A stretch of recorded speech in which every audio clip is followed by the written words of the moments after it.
When it comes to PvP, it is generally assumed that there is a difficult barrier of entry to actually start PKing, making it essentially worthless to try to even get into the PKing scene as a beginner. While it is true that the skill gap is definitely wider than it used to be even just a few years ago, it is still relatively easy to get into PvP once you understand the basic mechanics of it. This video will be the bare minimum of what you need to get started with PvP. There will be a timestamp in the description as well as the comments section if you would like to skip to a certain place there. For each tip that I cover, I would recommend practicing this all in White Portal first.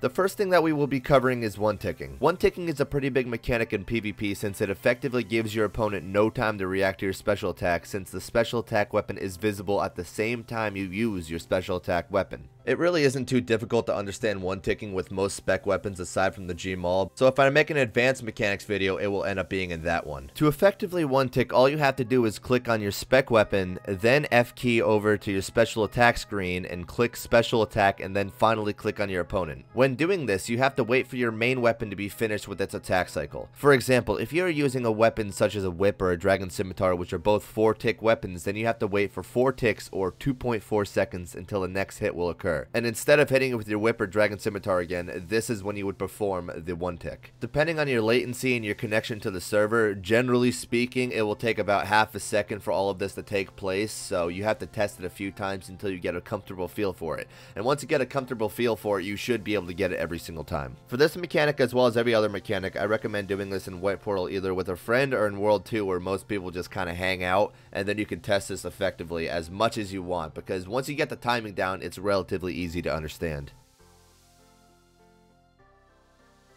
The next mechanic that is important to understand is PID. Not much needs to be said about PID itself, since all you really need to understand for this guide is if you have it or not. The way you can tell if you have PID against your opponent is when you hit them and the hit splat is instantaneous, meaning it is your PID. If you hit your opponent and the hit splat is slightly delayed, that means that you do not have PID. This is important to understand because having PID would mean that you have the advantage over your opponent to have your hits register first, as well as being allowed a little bit more time to eat. Simply put, if you see your hits register first, it is your advantage. If you do not see your hits register first, it means their hits are registering first and is their advantage.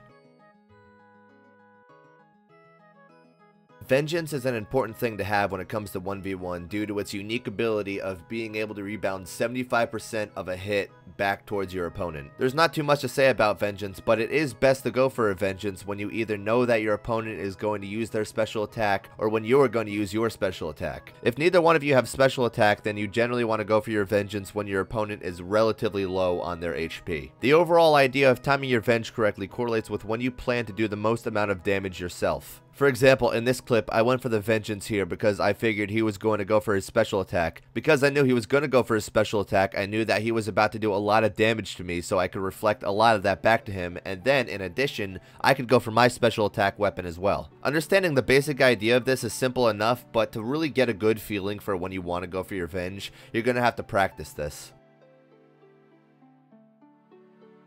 Understanding eating in PvP is very important since it is the difference of living or dying. The general rule of thumb to follow for beginners is to understand what your opponent's special attack weapon is, what it can hit on average, and what its max hit is overall. If your opponent has a max hit of 60 with an AGS, then it's important to keep your HP at around at least 60. Anything below that will open you up to being one hit at any point in time. Although, if you don't really risk as much, maybe you risk 50 to 100k and you don't really mind dying, then it's fine to keep your HP lower. But in bigger risk fights where you actually don't want to lose the GP that you have, it's relatively important to keep your HP at around at least 60, minimizing the chance that you will die in the one hit. If you're getting hit for a lot of damage repeatedly, then you're going to want to eat your combo food. A shark, then a brew, then a caramboam. If you're only getting hit for a medium amount of damage, then you'll want to eat a shark and then a caramboam. If you're only getting hit for a little bit of damage and you're below that threshold where you could die in one shot, then just eat a shark and bring yourself back up.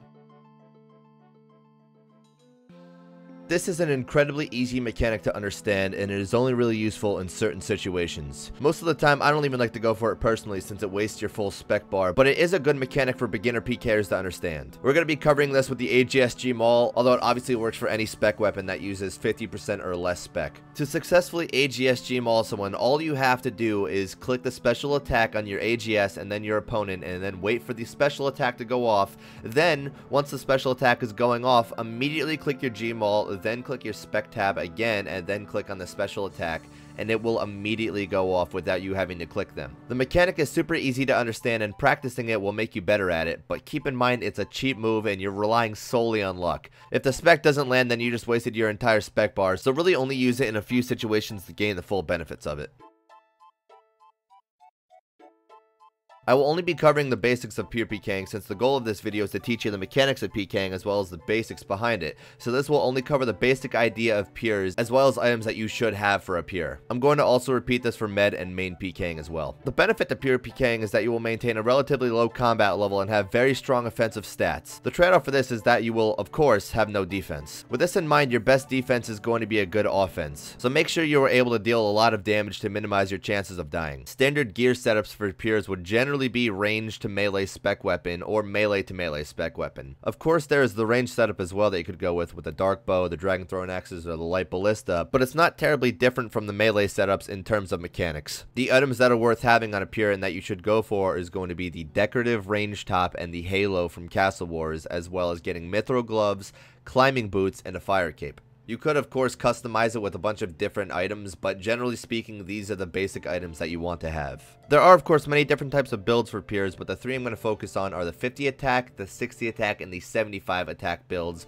otherwise known as a Gmauler, a Declawr, or an AGSer. Before you go PKing on any of these accounts, I would recommend having at least 80 strength, at least 70 HP, at least 80 range, and at least 80 magic, depending on if you're going to use magic at all when you PK. Of course, I'd recommend your stats to be as close to 99 as you possibly can have it, but if you want to go PKing beforehand, at least have these stats in my opinion. Of course, you could go PKing with stats lower than I recommend, but in my opinion, you should at least have those.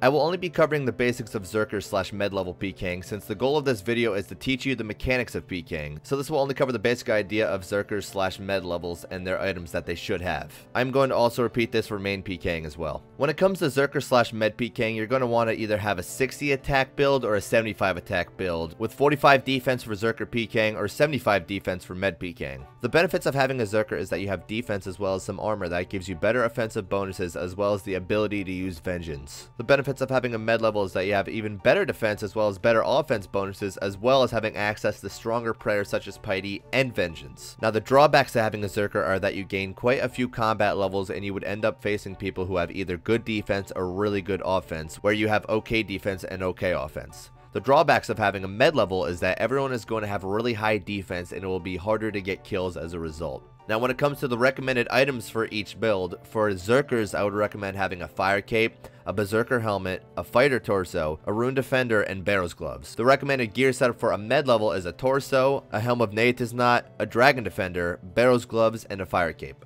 Of course, for any of these builds, if you have the ability to get an inferno cape, do so. For both of these accounts, I would recommend having at least 90 strength, at least 90 ranged, and at least 94 magic so you can cast vengeance. I would also recommend having 52 prayer. Of course, you can PK on these accounts with lower stats than I recommend, but you might not get as many kills. Overall, I would also say you should probably max these accounts.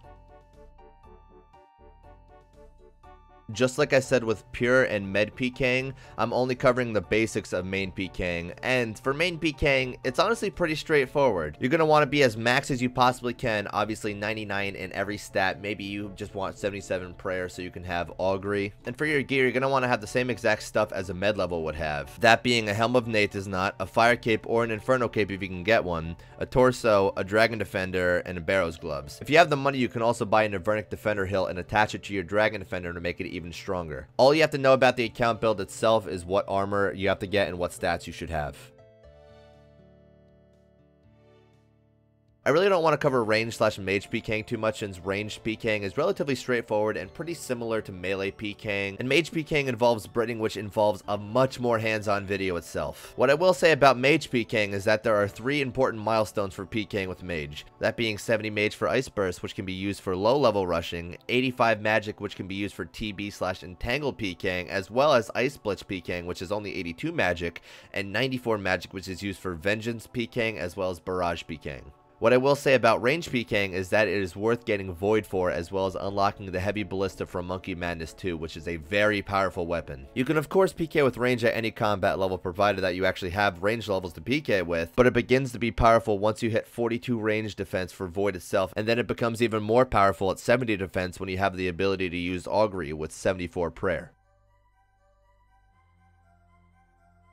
PKing is really not too difficult to get into, and it's one of the most fun activities that you can do in this game as a way to make money. Of course, this being in my opinion. While the PvP community is far from perfect, it tends to make up some of the best moments that you will see in this game. PvP is a very important part of the game regardless of how some JMods and even a decent size of the community feels about it. While certain parts of the PvP community might be toxic, which PVMers can be just as bad, it is very important to understand that PvP is a necessary aspect to this game. Don't let the toxic people scare you away from doing something you find fun, because at the end of the day, this is just a game. Hopefully understanding these mechanics will help you understand PvP a bit better, since it is the single reason that I have played this game since 2004. If you do end up giving PKing a try, then make sure you don't risk too much until you get a good feeling for it, so you can do it for a while and improve. I really do hope that this video helped you out, and even if you don't go PKing, hopefully it helps you appreciate PvP a little bit more.